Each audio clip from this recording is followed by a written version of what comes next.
We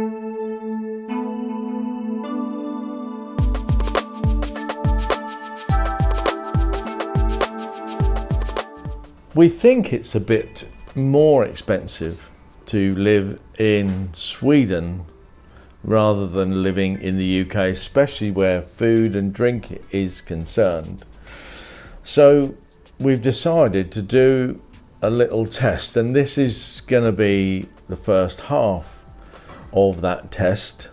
Plus, later in the video, we're going to give you a bit of a medical update on Pippin, because we had some incorrect information from a vet in the UK, and we've had that corrected while we're visiting a vet in Sweden. So back to the food and drink comparisons. What we decided to do is to just get a set of things you could buy in Sweden and you could buy in the UK. So we normally shop at Lidl in both countries. So we did a bit of research, and we think that we found about, I think it's about 12 products, I'll count them as we go through, where we can buy them here in Sweden, and that's what we've done. We've bought those set of products, and we think we can get the same or very similar products in Lidl in England. So here we go with the products that we've bought already. We'll give you the prices for these things in Sweden, and we'll give you what the current value of those things is in the UK, but then we'll match up in another video when we get back to England.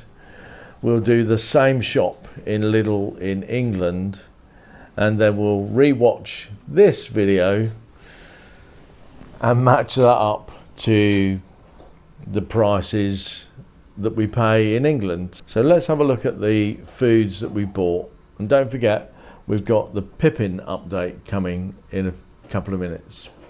So here we have the blackcurrant juice, and they call that Blandsaft Svarta, and that was 29.90 Swedish crowns.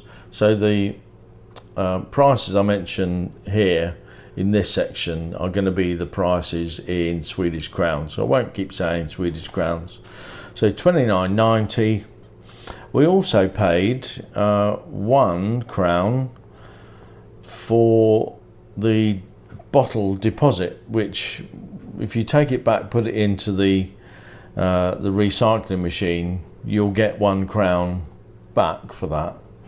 Now 1 crown, probably about 8p. So it's like the olden days of paying deposits on bottles.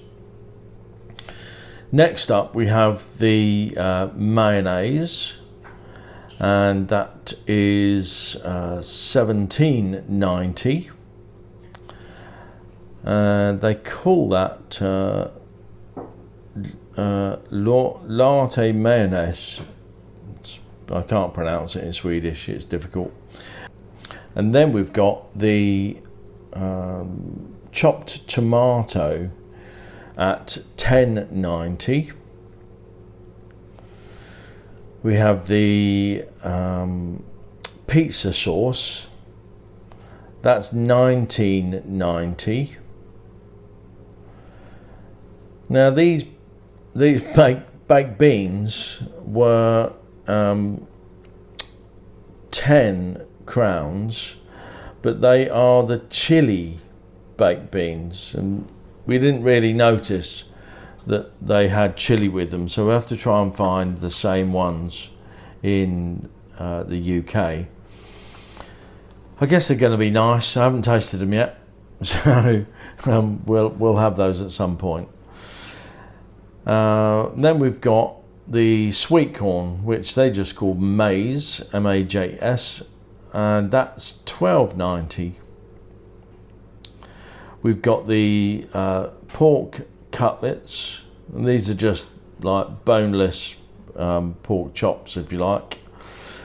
And they were $46.90. And then we've got the chicken legs, and that is $49.90. And what I'm going to do is, as we go through, I'm going to put up what we think the UK pounds value of that is as we convert it today.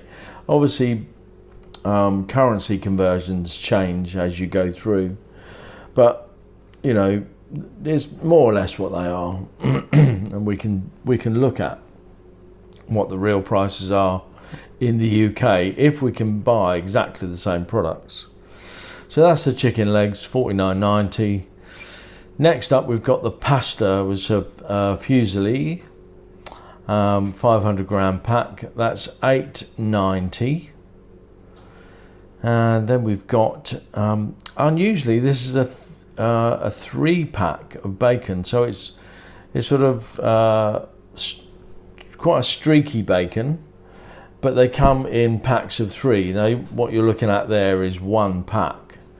And that was $44.90. And then we're going to look at some butter. This is the Irish butter. So it seems to be quite popular having things from Ireland, doesn't it? This is Irish butter, unsalted, and that is $39.90. It all sounds really, really expensive, doesn't it, when you sort of say $39.90 for a block of butter. But remember, that's crowns, so it's like divided by 13 more or less. But then we've got the eggs, which was $37.90, and that's a pack of 15 eggs. And what I'll do is I'll work out what the what each egg costs, and we'll compare that with what each egg costs in the UK. So that's the food haul, and you will have seen the prices. It's actually not. It doesn't feel too expensive. You know, when you try and sort of only buy sort of basic items, the prices in Sweden are not that much more. They are a bit, you know, maybe off the top of my head, maybe 20%, maybe £2.77, 15 eggs. Remember, at the local ICA, which would sort of similar to a co-op local in the UK, their eggs were for the same 15 eggs. They would be £3.50, but in the Lidl store, 15 eggs, £2.77. More or less. So a lot cheaper buying in the Lidl's stores than it is buying at the local, obviously. Now that's the same everywhere, isn't it? You buy local for convenience, and you have to pay more to get that convenience. But there you go. Anyway, update on Pippin. So we took Pippin to the vet last Monday, Tuesday. No, it's a couple of days ago. Oh, it might have been. Anyway, we took her on Wednesday to the vet. Oh, that's right. We booked the appointment on Monday, and then they said come back the next day. I think, yeah, Tuesday. So we took her to the vet to essentially not to have her examined for anything new, but just to replenish the painkiller medication she's on. So obviously the vet wants to examine, because there's a lot of medication going on. She's on 4 or 5 different sort of levels of pain medication at different times of the day, just to keep the pain at bay. They're not all very strong. I mean, she has gabapentin, paracetamol, some other bits and pieces I can't remember the name of. Anyway, so we're explaining to the vet, and bear in mind the vet speaks English very well. Actually, the vet's Spanish, but she speaks English, Swedish, and Spanish. So that's quite good.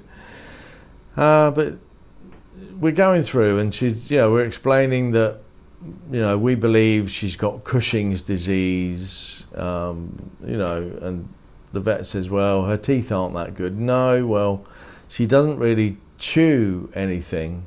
She never has. She's never chased a ball in the park. She'll run to a ball, but she won't pick it up and chew it. She doesn't, those little sort of teeth cleaning chews that you can buy. She won't touch them. She won't have them at all. We've tried to do our best by, occasionally cleaning the teeth and giving her stuff that maybe would make her chew. We've even bought bones, meat bones. They're, we think that they can be quite dangerous sometimes, but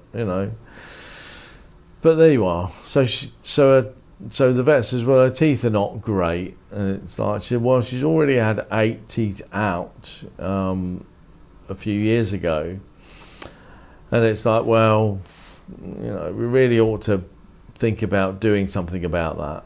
So we're going to move forward with that. But she said, well, look, she has the symptoms of Cushing's. And we said, well, yeah, we know there's a lot of licking, excessive drinking, blah, blah, blah, and all the little bits and pieces that she does, all the panting and so on. And she said, well, why aren't you treating it? It's like, well, when it was initially spotted at a vet in the UK that we've decided never to go back to, because they're all about, that particular vet, all about the money. They wanted us to have operations. They want, all sorts of stuff for a bad leg, for a cruciate ligament, and she's fully recovered from that cruciate ligament without operation, but just lots of TLC.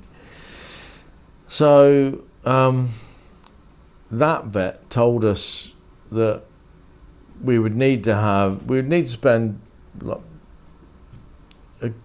an excessive amount of money, going into the thousands, to have lots of different tests done over an extended period to find out if she had Cushing's. And we said, well, what would we do if it is confirmed that she's got Cushing's?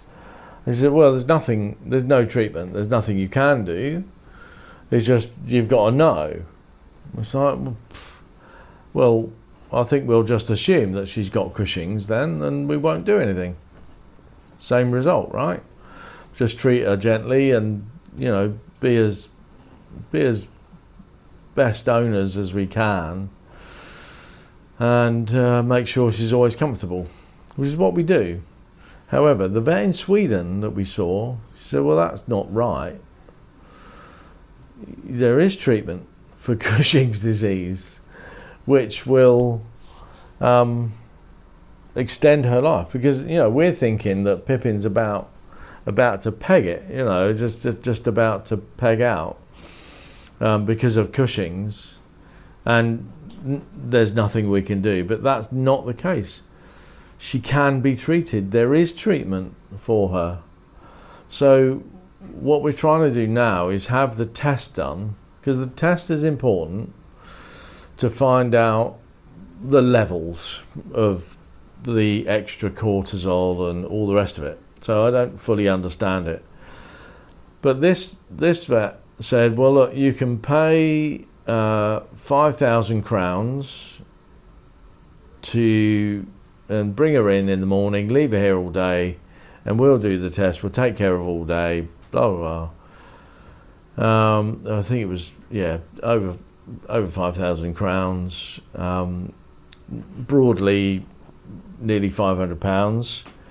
Or as she's not insured, and we couldn't really pay for the insurance because of the premiums were going up because of the snake bite she got in Sweden. You can bring her in the morning and then come back every 4 hours to have those 3 blood tests, and that'll be 3,600 crowns, which that's about 200. And I think I worked out as £280. So we thought, well, that's we'll think about that. And she said, well, look, you're clearly good owners. You want to do the best. And my thoughts immediately went, well, yeah, we do, but now you're just trying to, you're just trying to rake in the money. But actually, she said, well, look, I'm not going to do this, but the law in Sweden, and here's the thing, and I was shocked when I first heard it. The law in Sweden is, if we tell you there's something wrong, and you don't have it done, and you don't have the treatment, and then you bring the dog back because of, the disease or the ailment, we have to report you to animal welfare. And what? And it's like, I got to thinking about it, and I thought, well, actually, that's quite a good thing, isn't it? Because if you know there's something wrong and you're not going to help your pet or your animal to not suffer, yeah, you deserve to be reported. So anyway, it wasn't on that basis, because she said, well, I'm not going to report you because you clearly want to do the best, and you're traveling, and you've said you'll probably get stuff done in Spain when you go in December. So the bottom line is, what we're going to do, we're trying to get the Cushing's test done here, because it seems to be quite a reasonable price. They do know what they're doing. We trust them. It's the vet we go to every year. Plus, on the teeth side, she's not in pain from the teeth because she's loaded up on painkillers. The vet said, look, you can have it done in December, January when you go to Spain, because if you don't have the teeth taken out, they'll just rot away and they'll cause other issues. But you'll be okay. They're not so bad as to not have them done until December, January. So that's what we're going to do. We're going to do the Cushing's test now, because that'll end up in a monthly or a lifelong drug, which could extend her life up to sort of normal life length. She's 10 now, coming up to 11, so it could extend her up to 15, 16, which is probably about the right age for a small dog. They can go on longer, which would be really good, because she's an absolute joy to have around, and we want to do the best for her. Anyway, so that's what we're going to do. We're going to have the Cushing test done, get the medication sorted out. I think it'll probably be expensive here to do the lifelong medication, but because we travel, we can get notes and prescriptions from the vet here, and then get them in Spain and England at a lower rate probably. Anyway, so that's the update on Pippin. She's doing all right actually, because she's on some good pain meds. Sweden don't do one of them. They provide an alternative, so we're going with that.